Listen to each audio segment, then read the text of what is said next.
2 அடிமைகள் யாருன்னு உங்களுக்கு தெரியுமா? நீங்கள் இந்த 2 அடிமைகளுக்கு அடிமையாக இருக்கீங்களா?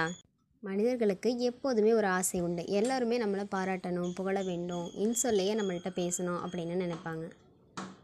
நம்மளோட குற்றங்களை யாராவது ஒருத்தவங்க கண்டுபிடிச்சி அதை திருத்திக்கோ அப்படின்னு நம்மள்கிட்ட சொன்னோம்னா அடுத்த நாள்லேருந்து அவங்கள்ட்ட பேசுகிறதே நம்ம நிறுத்திடுவோம். அப்படி ஒரு கோவம் வரும் நமக்கு அவங்கள பார்க்கும்போதெல்லாம். அதே மாதிரி இன்னொருத்தவங்க ஏதாவது வித்தியாசமாக ஒரு பொருள் வச்சுருந்தாங்க அப்படின்னா நமக்கும் அதேமாரியே வாங்கணும் அப்படின்னு நினைக்கிறவங்க நிறைய பேர். இன்னும் சொல்லப்போனால் நாடு பிடிக்கும் ஆசை மன்னர்களுக்கும் சொந்த வீடு கட்டணும் அப்படிங்கிற ஆசை சாதாரண மனுஷங்களுக்கும் இருக்க தான் செய்யுது.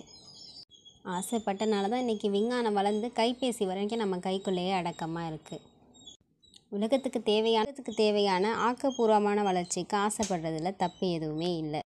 ஆனால் செருக்கோட மற்ற நாடுகளோட போர் புரியணும் அப்படிங்கிற ஆசையும் துறவியாரை வரவேற்பது போன்ற ஆசையும் தேவையற்றதாகவே இருக்குது.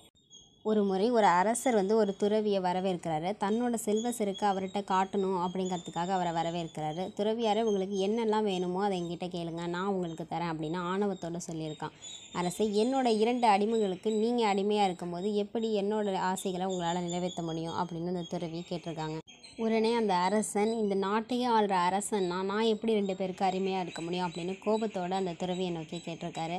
அரசே, கோபம் வேண்டாம். என்னோட 2 அடிமைகளுக்கு பெரும்பாலான அரசர்கள் தான் அடிமையாக இருக்காங்க. அந்த 2 பேர் யார் அப்படின்னா கோபமும் ஆசையும் தான். நீங்கள் உண்மையாகவே அவங்க 2 பேருக்கும் அடிமையாக இருக்கீங்களா இல்லையா அப்படின்னு துறவி அரசர்கிட்ட கேட்டிருக்காங்க. எந்த பதிலுமே சொல்ல முடியாமல் அரசர் வாயடைச்சு நின்றுருக்காங்க. அரசனே ஆனாலும் ஆணவம் கொள்ளக்கூடாது. ஆணவத்தினால எதையுமே சாதிக்க முடியாது. ஆணவம் கொண்டால் சினம் வரும். அந்த சினத்தை அடக்கியால தெரியல அப்படின்னா அந்த சினமே அவரை கொல்லும். அதனால தான் திருவள்ளுவரும் தன்னைத்தான் காக்கின் சினம் காக்க காவாக்கால் தன்னையே கொல்லும் சினம் அப்படின்னு சொல்லியிருக்காங்க. அதனால் செருக்கு ஆணவத்தை அடியோட அழிச்சிட்டு அறவழியில் அன்பையே நாடுவோம். அதுவும் துன்பத்துக்கு காரணமாக இருக்க ஆசையும் கோபத்தையும் துண்டித்து வழி நடத்தும்.